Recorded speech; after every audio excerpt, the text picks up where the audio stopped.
Welcome to Ask Me Anything. Last weekend I asked you all for some questions on Instagram. So I'm gonna do this more often in the future. So if you ever want to do that, then either leave a comment here in the video or just follow me on Instagram and you will see it there. In your opinion, which city is more comfortable to live in for foreigners, Amsterdam or Berlin? If it's for the money, I would say Berlin is maybe a bit more approachable because the rents aren't so high. Amsterdam is really expensive. If you want to live somewhere within the ring and you want to have something for yourself, you pay a lot. Also for a room, you pay a lot. Maybe even twice or three times as much as you would do in Berlin.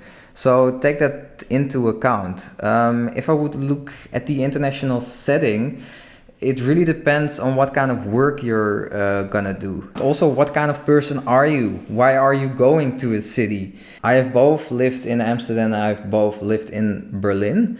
And Berlin, of course, it's bigger, it's a bit more international. So it might also be a bit easier for you to find people from your own country.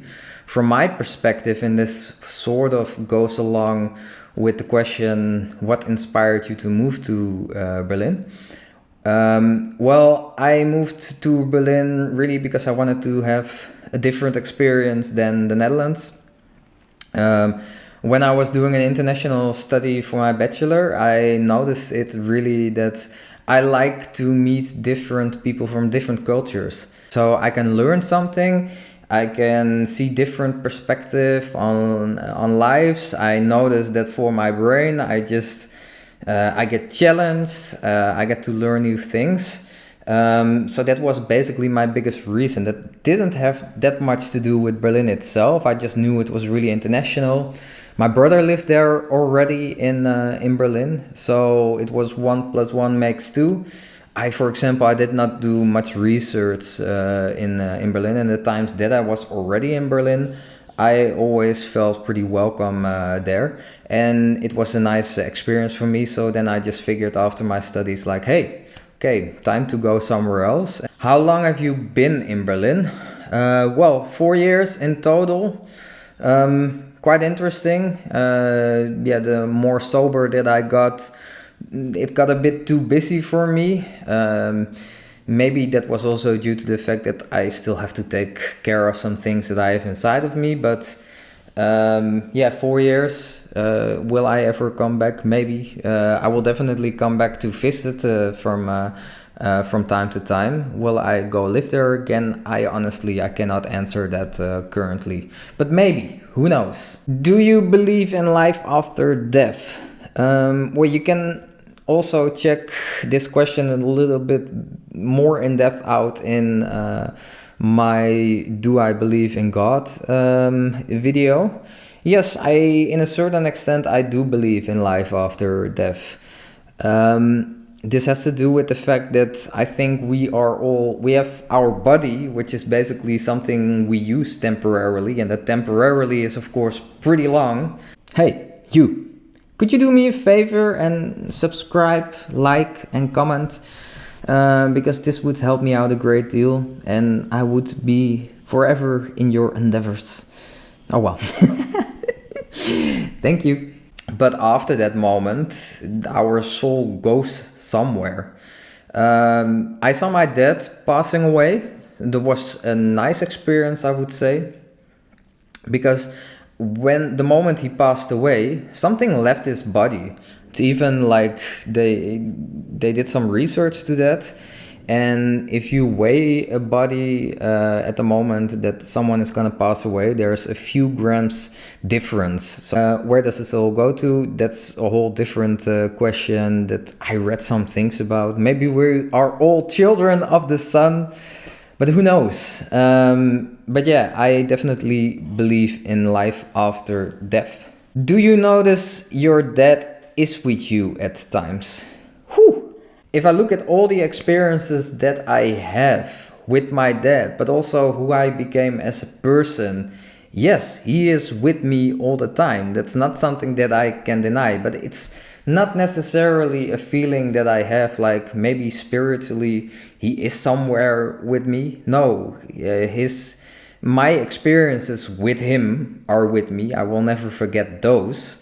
And I think that also sort of answers the question how I look at this. Why did you tattoo your forehead again? And does it make your life harder? I read this question, and on the day itself that I read this question, I uploaded the video. What the pros and cons are of face tattoos. So sort of the question is answered in there.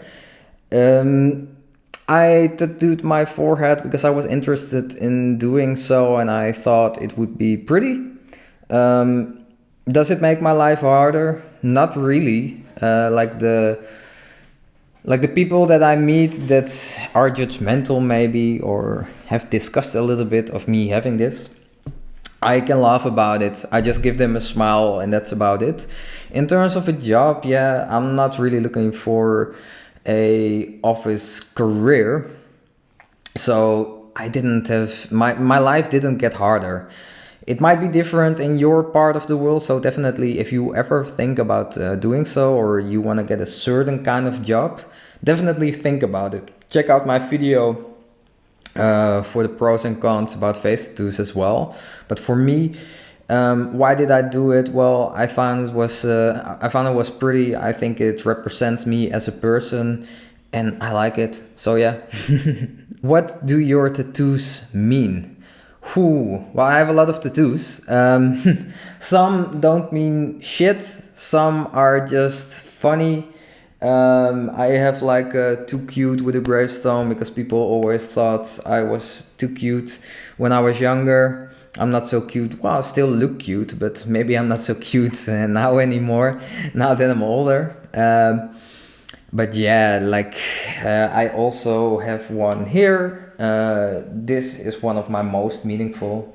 You can check it out in the video I made before this, like how I was suicidal and how I stopped it. It's basically like a skeleton hand and a normal hand. The skeleton hand represents basically me not wanting to be here, and then the normal hand is sort of the representation of me still wanting to be here.